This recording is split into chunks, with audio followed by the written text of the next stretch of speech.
I thought we'd be fine if we survived the walkers. Never expected they'd starve us out.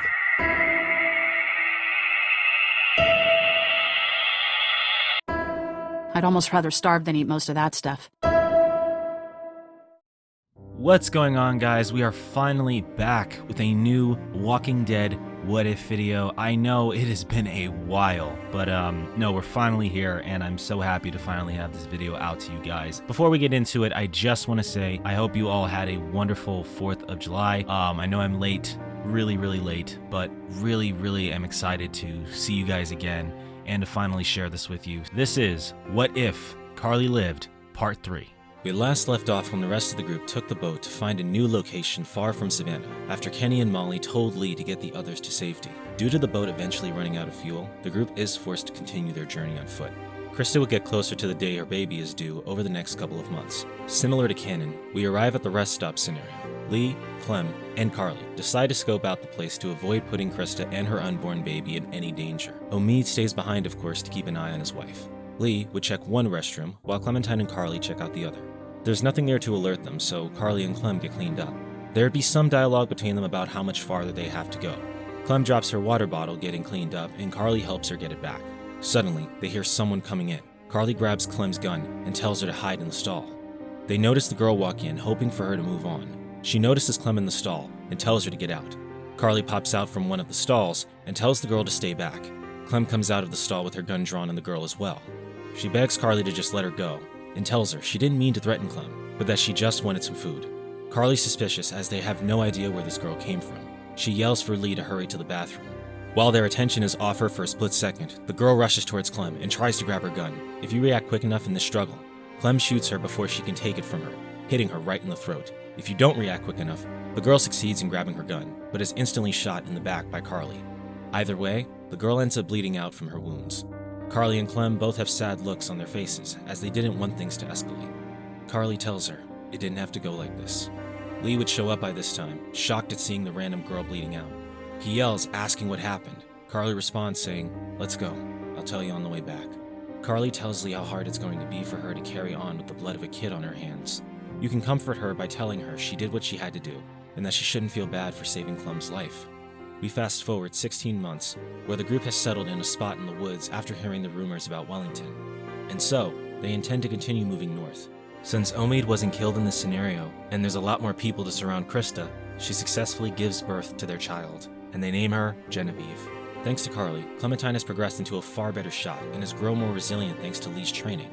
CARLEY's also been forced to grow more accustomed to using weapons other than her gun, since ammo has become more scarce.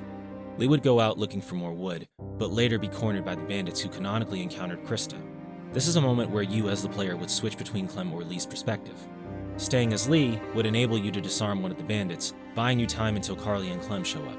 If you switch to Clem, CARLEY tells Clem to follow her, as they both hear the shouting. CARLEY relies on the stealth approach and tells Clem to help her surround them. Lee would notice CARLEY give him a signal and disarms the man who has him at gunpoint, allowing Clementine to distract one of them with a rock, giving CARLEY a clear shot to take out the third man.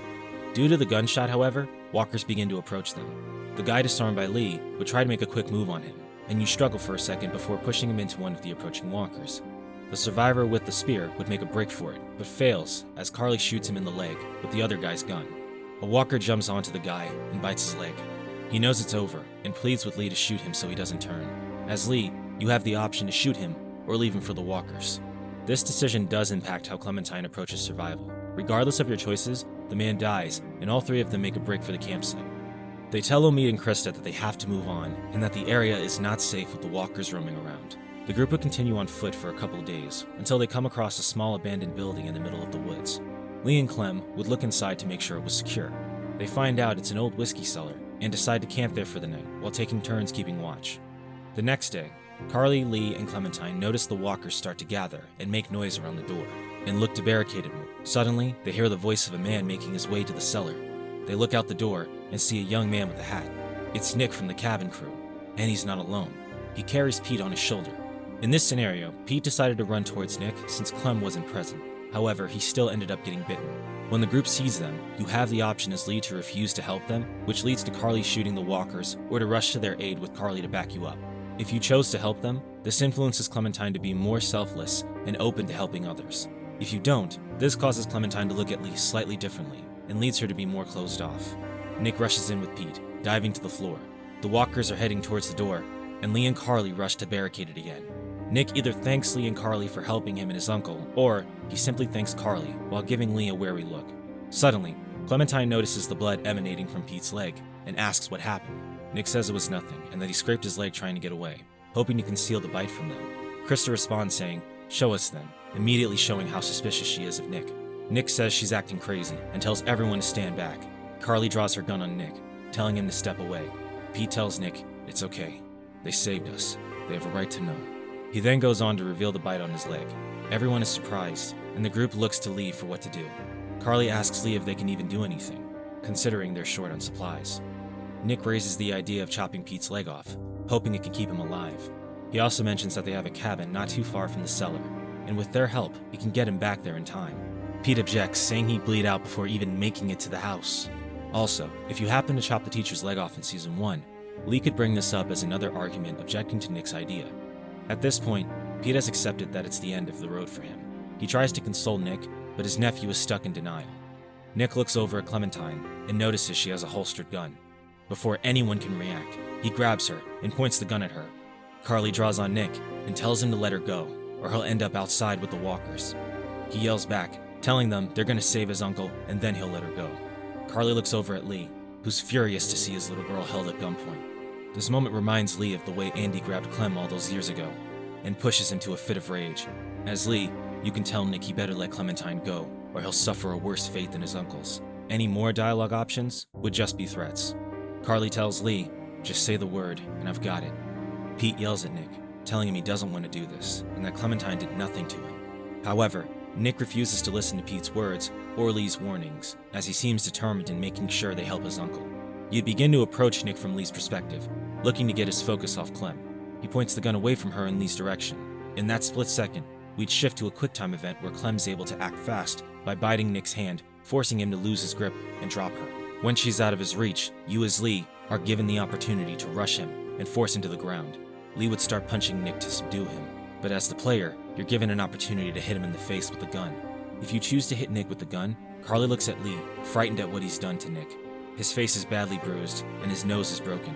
Pete begs Lee to stop, and tells him Nick wasn't thinking straight.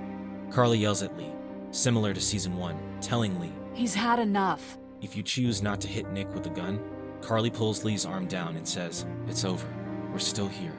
Regardless, Lee calms down and tells Pete he's sorry for what he did. Clem rushes to hug him, relieved that things didn't escalate any further. If you decide to break Nick's nose, you can try to apologize to Pete, or tell him you did what you had to keep Clementine safe. Either way, Pete responds, telling him he understands Lee was just looking out for his own. He says that he would have done the same thing if it was his nephew in that situation, but that he's glad he didn't end up killing the only family he has left. Pete tells them they have people to get back to at the cabin, and that he only wishes to see them one more time before he goes in the ground. Pete would ask Lee to do him one more favor and keep any of his people from putting him down, including Nick. He says the last thing he wants is to put more weight on his loved ones. He turns to Nick and tells him to pull himself together. Clementine tells him, "We'll get him home," hoping to reassure him. Trying to lighten the mood, Pete tells Krista and Omi two of his people are expecting soon, and that maybe they can give Alvin and Rebecca an idea of what to do when they have their kid. At first, Krista was suspicious about who these strangers were, but Omi convinces her that these are probably decent people. The group agrees to head back with Pete and Nick to the cabin. CARLEY tells Nick to tell them where to go, and that she and Clem will help clear the horde of walkers. Her, Lee, Clem, and Omid clear the walkers around the door out to make it easier for Pete to move. Lee and Nick help Pete walk with his arms on their shoulders. Lee does his best to shoot and take out any remaining walkers that lag behind them. CARLEY leads the charge and keeps most of them at bay. Clem takes out any stragglers that are on the ground. A little time would pass before the group finally makes it to the cabin. Since they left almost immediately, they make it back around sundown, just before Luke and Alvin leave. They see Nick and Pete, relieved to see they're okay. Luke asks Nick what happened, and who the new people are. CARLEY says they just need to get him inside, and worry about that later. Alvin calls up Carlos after they notice that Pete was hurt. Rebecca and Sarah also end up coming to the front. Pete tells them to just lay him down. At this point, he feels that he's out of time, and breaks the news to them immediately.